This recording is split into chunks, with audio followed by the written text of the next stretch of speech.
Buenas noches, mi nombre es María de Lourdes Oropesa. Le voy a hablar dos temas muy importantes del derecho sucesoral, que son personas o cosas que forman el objeto de las disposiciones testamentarias y la revocación e ineficacia del testamento o sus disposiciones.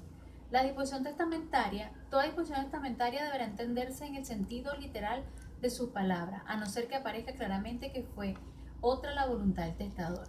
En caso de duda, se observará lo que parezca más conforme a la intención del testador según el tenor del mismo testamento. La capacidad para disponer se establece en el artículo 836 del Código Civil, el cual establece que pueden disponer por testamento todos los que no estén declarados incapaces de ello por la ley. La incapacidad para disponer la conseguimos en el artículo 837 del Código Civil, la cual establece que son incapaces de testar los que no hayan cumplido 16 años, a menos que sean viudos, casados o divorciados, y la excepción de este es el menor emancipado. Los entredichos por defectos intelectuales, los que no estén en su juicio al hacer el testamento, los sordomudos y los mudos que no sepan o no puedan escribir.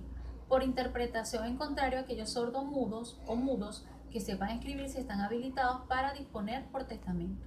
En el artículo 838 del Código Civil establece que para calificar la capacidad de testar se atiende únicamente al tiempo en que se otorga el testamento. Se determina por la edad o el tiempo en que se realizó el testamento. De la misma manera, son incapaces de disponer lo comprendido en el artículo 840 y 848 del Código Civil.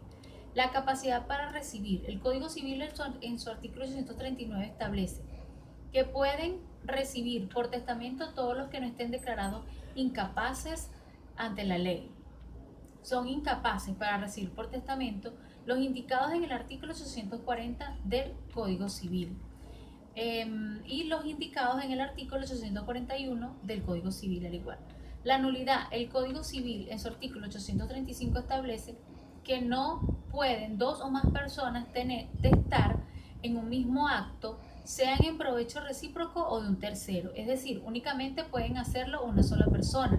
Si no es así, entonces será nulo, ya que se estaría trastocando una norma de orden público.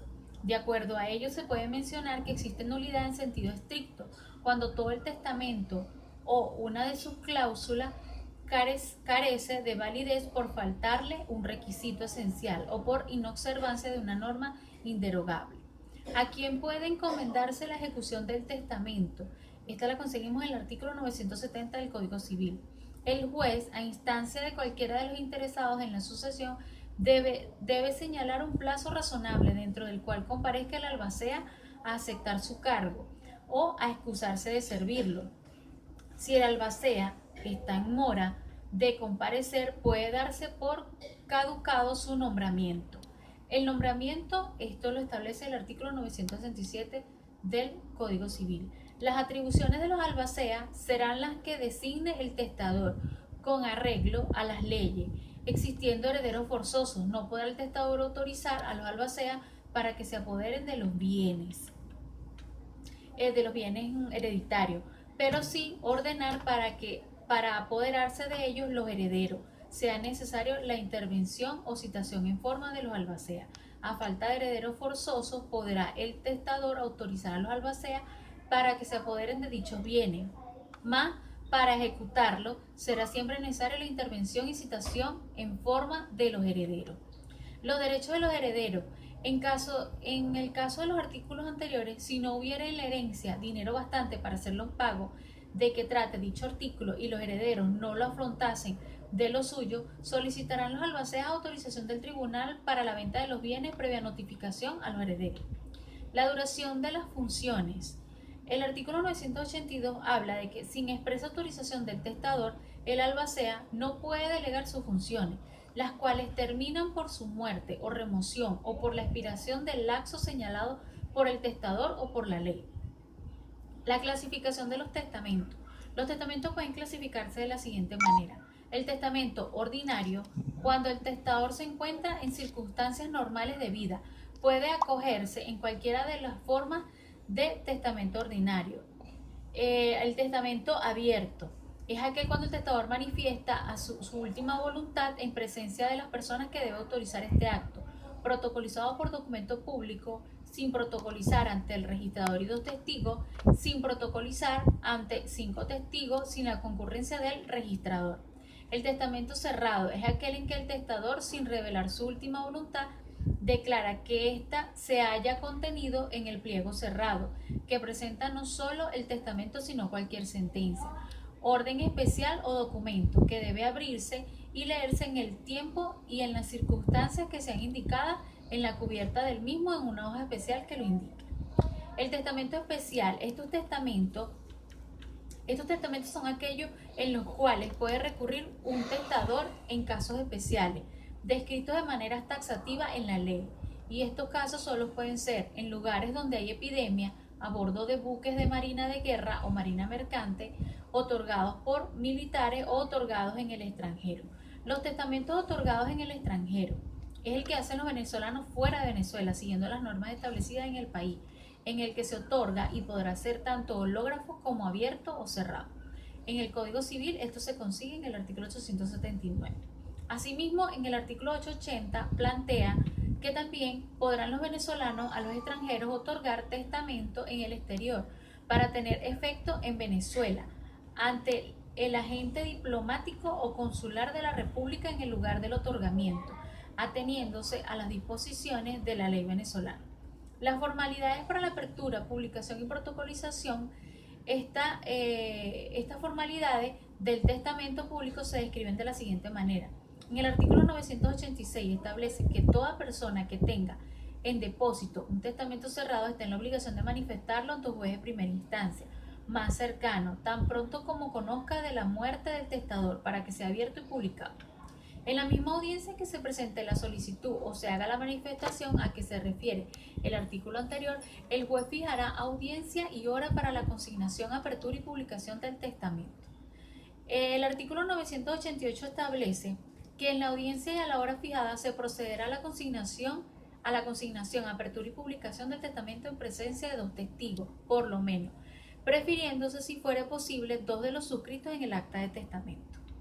En el 989 habla de que se menciona que en la misma audiencia el juez ordenará que se expida copia certificada del testamento y del acta de consignación, apertura y publicación para su remisión al registrador subalterno de la jurisdicción donde se hubiera otorgado el testamento para su protocolización. Los requisitos para su validez, por su importancia, es un acto cuyo otorgamiento debe ajustarse a ciertos requisitos o solemnidades que la ley prescribe para que tenga validez y que tienen por objeto evitar que inescrupulosos se aprovechen de personas ancianas o que tengan sus facultades mentales perturbadas para obtener beneficios en su favor. Por esta razón se solicitan los testigos. La revocación es el siguiente tema, ¿verdad? E ineficacia del testamento o sus disposiciones. Nuestro Código Civil contiene 2 títulos que se ocupan de la revocación testamentaria. Una es la revocación de los testamentos y se consigue en los artículos 990 al 992 del Código Civil, que trata de la revocación del testamento por voluntad del testador. Y la otra es de la revocación y de la ineficacia de las disposiciones testamentarias. Esta se encuentra en el artículo 951 al 958 del Código Civil, que regulan los casos de revocación de las disposiciones testamentarias por imperio de la ley y también de la ineficacia de esta. La revocación de las disposiciones testamentarias son aquellas que tienen lugar por disposiciones de la ley, interpretando la presunta voluntad del testador, y la ineficacia de las mismas por causas sobrevenidas después de hecho el testamento y no obstante la existencia y validez de este.